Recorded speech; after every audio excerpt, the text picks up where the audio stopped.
Next question in section 2 of paper 1 from physical inorganic side is question number 11. It's an MCQ question, which with respect to hypochlorite, chlorate and perchlorate. Hypochlorite, this is OCl minus, chlorate ClO3 minus, and perchlorate ClO4 minus. So for these three ions, we want to select the correct options. Which of the following statement is correct? This is hypochlorite ion is the strongest conjugate base. So we all know acidic strength of oxyacids of chlorine. Perchloric acid is the strongest acid and hypochlorous acid is the weakest acid. So perchlorate ion is going to be weakest conjugate base. So this statement is going to be correct according to the acidic strength order of oxyacids of chlorine.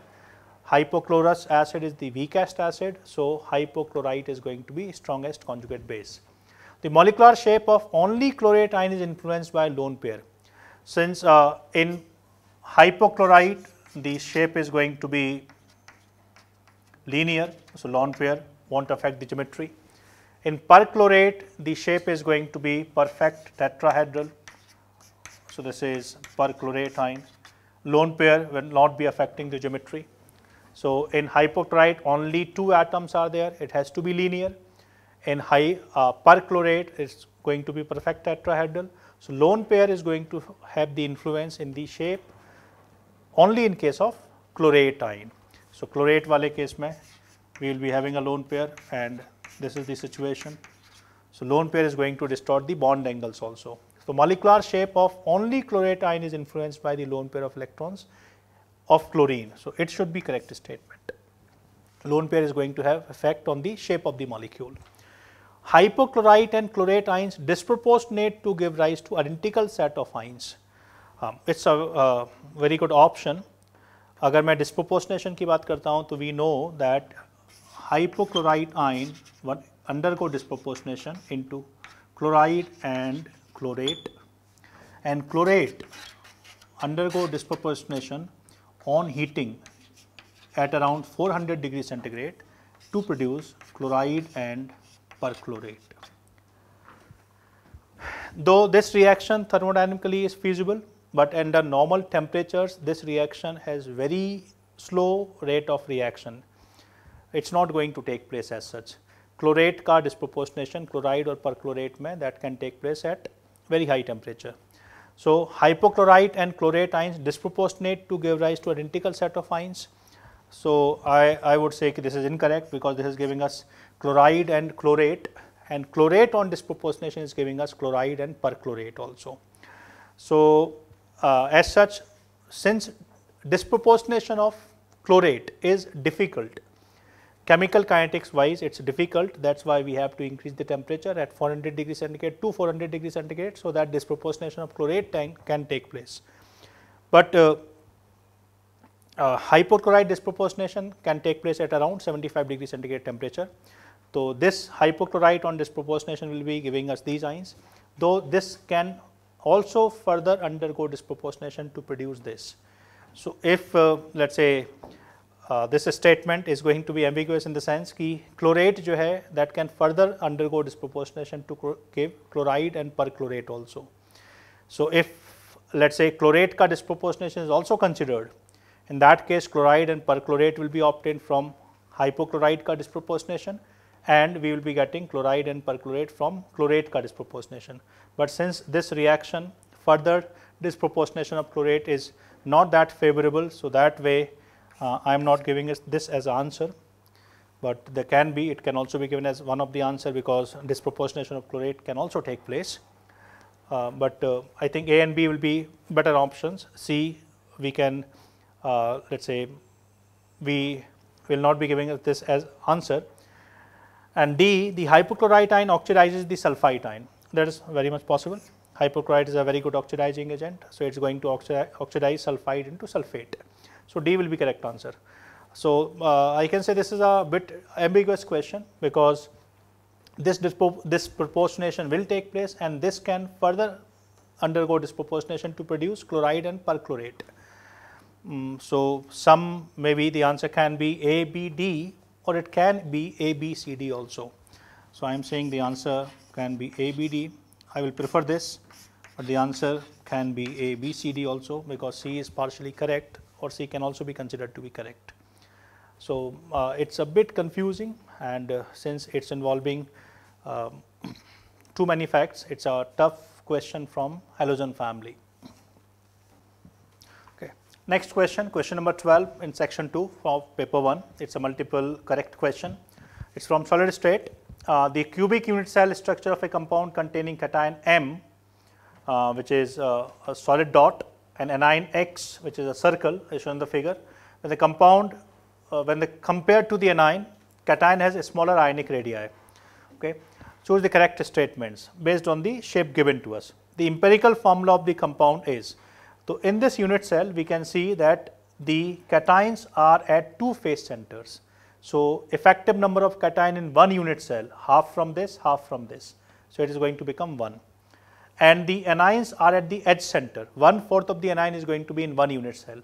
So 1/4 plus 1/4 plus 1/4 and plus 1/4. So one anion is going to be there in the unit cell. So that way empirical formula of the compound is Mx. That should be correct statement.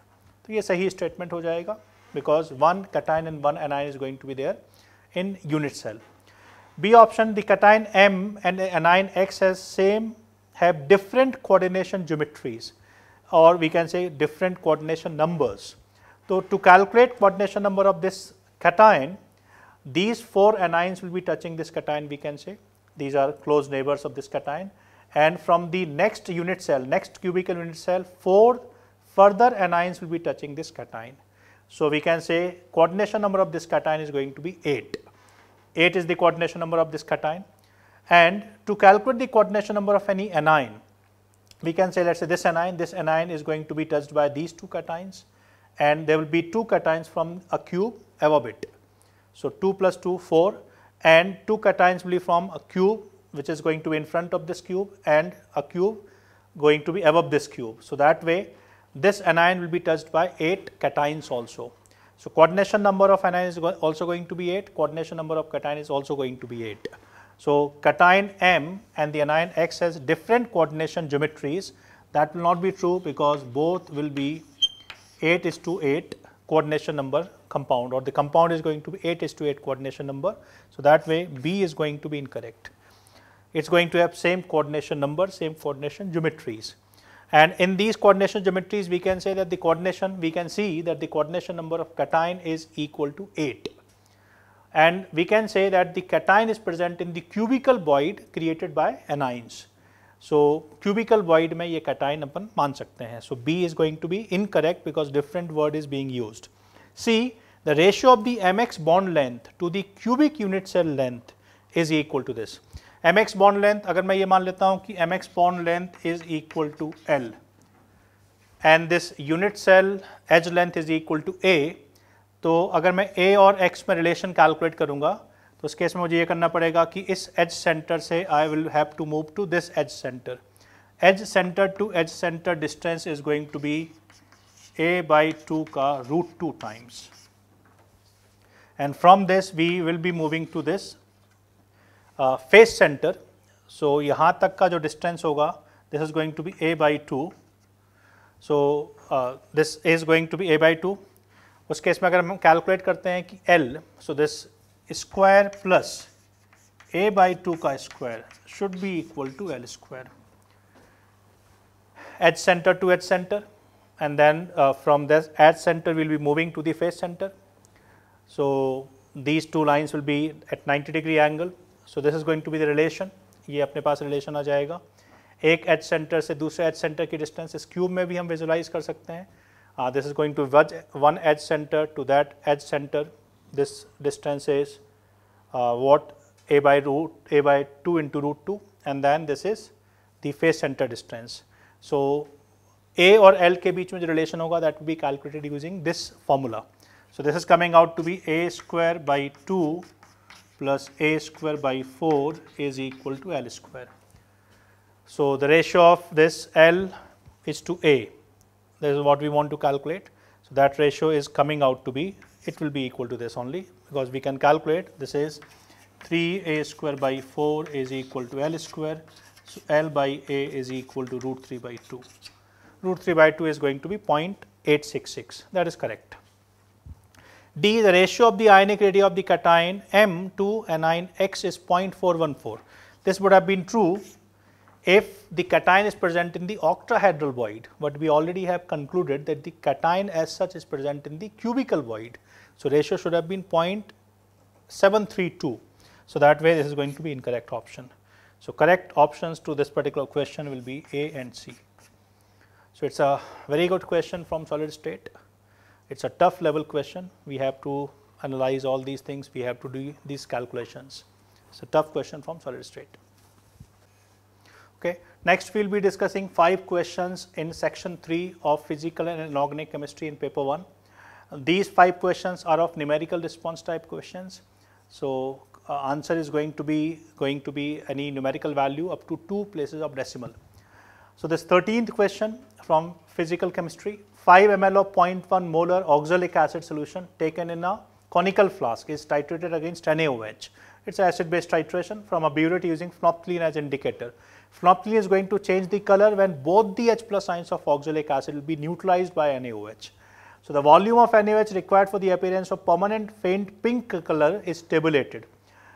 For 5 experiments, what's the concentration and molarity of NaOH solution?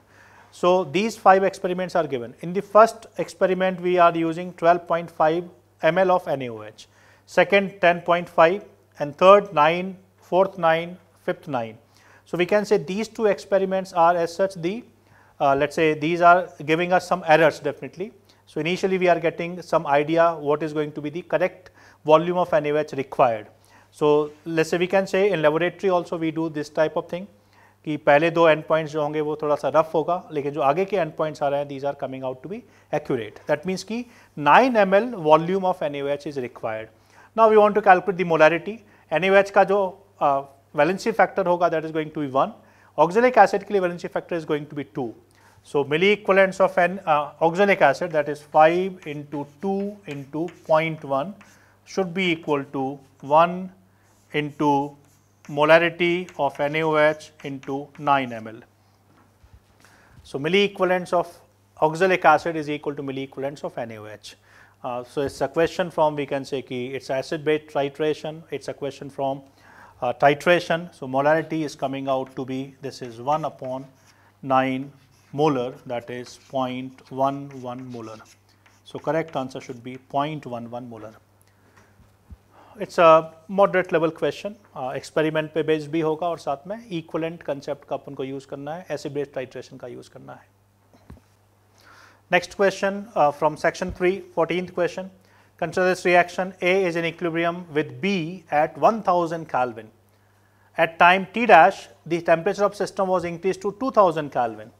At time T dash, we can see that the partial pressure of B, the product, this is getting increased and getting stabilized at 100 bar.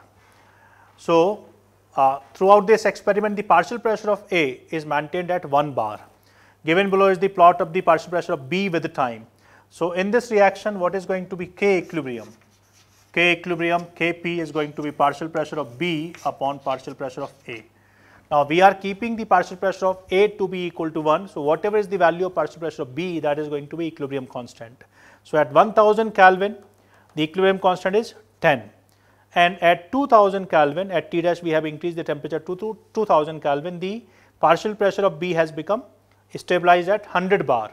That means we can say K equilibrium 1 is equal to 10 bar at temperature is equal to 1000 Kelvin, and this equilibrium constant has become 100 at temperature equal to 2000 Kelvin. So we have the value of temperature at these 2 temperatures. Now what is the ratio of the standard Gibbs energy of the reaction at 1000 Kelvin to 2000 Kelvin? So for that we have relation delta G naught of reaction is minus this RT ln K equilibrium. So we will be using this relation. So delta G naught 1 upon delta G naught 2 is equal to T1 by T2, and this is ln of K equilibrium 1 upon ln of K equilibrium 2. So just substitute the values. So T1 by T2 is 1 upon 2, ln 10 upon ln 100, the ratio is going to be again 1 upon 2. So this is going to be 0.25. So 0.25 is going to be correct answer. So it's a moderate level question using this relation of thermodynamics and equilibrium constant. We can do the calculation. 0.25 is the correct answer. Next question, question number 15 from section 3 of paper 1 from electrochemistry. Consider 70% efficiency of hydrogen oxygen fuel cell working under the standard conditions of this, and work derived from this cell is being used on the consumption of this much mole of H2 is being used to compress a monoatomic ideal gas adiabatically. What is going to be change in the temperature? So it's a question, it's a mixture from thermodynamics and from electrochemistry. So from the reaction, we will first calculate what is going to be E naught cell. E naught cell from the given data, this data is already given to us, we can calculate that E naught cell is going to be 1.23 volt. So this is E naught cell of the given cell reaction. Now we can calculate delta G naught of the reaction. So we know the relation, delta G naught of reaction is minus NF into E naught cell. So number of moles of electrons involved in this reaction is going to be 2, just substitute the values. So on calculation, delta G naught of the reaction, this is coming out to be, this is minus 237,390 joule per mole. This is going to be the value of delta G naught of the reaction. Now we are not consuming 1 mole of H2. If 1 mole of H2 is being consumed, then this much amount of energy will be released. Only these many moles of H2 are getting consumed, 10 to the power minus 3, and with 70% efficiency. So what is going to be the energy or delta G that is going to be released? 70% into number of moles of H2 into delta G naught value, which we have calculated. So this is going to give us the actual amount of energy released. तो जो energy release आएगा delta G, अगर मैं इसके हिसाब से calculate करूँगा, then this comes out to be 166.173 joule. A bit of calculation, ये multiply आपको करना पड़ेगा, इससे delta G की value मिलेगी. Now this much amount of energy is being used to compress the gas adiabatically. So what is going to be change in temperature? Now work we know, now work is equal to NR delta T upon gamma minus 1. It's given to us, it's a monoatomic gas and 1 mole of the gas is there. So N equal to 1, monoatomic, so gamma is equal to 5 by 3 minus 1, that is 2 by 3, and from this we can calculate delta T. So if delta T is calculated, this is coming out to be 13.32 Kelvin. So I would say it's a tough question because a lot of calculations are there. Concept wise, we know that we have to calculate E naught cell, then delta G naught. From delta G naught, we will be calculating delta G, and that delta G will be used to do the compression. So it's a tough question involving a lot of calculations. Next question from section 3 of paper 1, question number 16. It's aluminium reacts with sulfuric acid to form aluminium sulfate and hydrogen gas. What's the volume of hydrogen gas that is being produced at 300 Kelvin at 1 atm pressure when 5.4 gram of aluminium and 50 ml of 5 molar sulfuric acid are reacting? So the reaction of aluminium with sulfuric acid, we all know that this aluminium will react with sulfuric acid to produce aluminium sulfate, and H2 will be released. Balancing अगर हम करेंगे तो यहाँ पे 3 का factor will be there is a factor of 2 and this is going to be a factor of 3. So 2 moles of aluminium will be releasing 3 moles of hydrogen. Now the amounts are given to us. Amount of aluminium is 5.4 gram. 5.4 gram of aluminium is 0.2 mole of aluminium only. So we have 0.2 mole of aluminium. And sulfuric acid 50 into 5, that is going to be 250 millimole, 0.25. So this is 0.25 mole of sulfuric acid. So now we have to decide which is going to be limiting reagent. तो 2 मोल aluminium के लिए 3 मोल sulphuric acid चाहिए, तो इसका मतलब ये हुआ कि 0.2 मोल के लिए 0.3 mole sulphuric acid will be required. So aluminium is going to be the limiting reagent. Aluminium limiting reagent होगा. 2 mole will produce 3 moles of hydrogen. So 0.2 mole will produce 0.3 mole of hydrogen. So 0.3 mole of hydrogen will be released in this reaction. And now we want to calculate the volume of 0.3 mole of hydrogen at the given pressure and temperature. So 0.3 mole ke liye we can directly use 0.3 into 22.4. So that way we will be getting the volume. So this volume comes out to be 6.15 liter. 6.15 liter is the correct answer, volume of hydrogen. So it's a question from mole concept, we can say, involving, let's say, reaction of metal with the sulfuric acid releasing hydrogen, but it's more of a question on limiting reagent. So it's a moderate level or easy to moderate level question from limiting reagent concept, mole concept. Next question in section 2 from paper 1, or numerical value type of question, 17th question. Uranium-238 is known to undergo radioactive decay to form lead by emitting alpha and beta particles. A rock containing initially this much gram of the aluminium, if the number of alpha particles that would emit during its radioactive decay in 3 half-lives. So in 3 half-lives, 7/8 times amount of aluminium will get decay. So what is required? First of all, we should be knowing how many alpha particles will be released during the conversion of uranium into lead. We all know that the change in mass is only because of alpha particles release. So we need not calculate the number of beta particles, we should be knowing the number of alpha particles only. So that will be equal to number of alpha particle is 238 minus 206, lead is 206, divided by 4. So this is going to be 8. So one uranium during its conversion to lead will be releasing 8 alpha particles. Now how many uraniums are there? So we will be calculating number of mole of uranium, that is equal to 68 into 10 raised to the power minus 6 divided by 238. These many moles of uranium are there. How many moles will be decaying in 3 half-lives?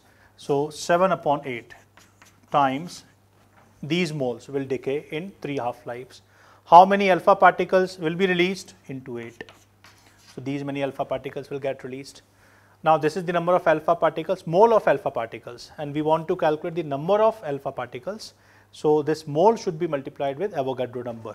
So this is multiplied with Avogadro number, let's say approximately 6 into 10 to the power 23. So this is going to give us the number of alpha particles released in 3 half-lives. So this calculation is going to be the correct answer. So this calculation will give us the figure to be approximately 12 into 10 raised to the power 17. We can do the calculation. This will be 12 into 10 to the power 17. Now this is Z into 10 to the power 18 is being asked. So that means this is 1.2 into 10 to the power 18. So Z should be equal to 1.2. That should be correct answer. So it's a question involving a bit of calculation, but of moderate level. So these were the questions from paper 1 of JEE Advanced. Questions of chemistry, I would say more towards moderate size, moderate side in comparison to let's say being easy or tough. So I think this is all about the chemistry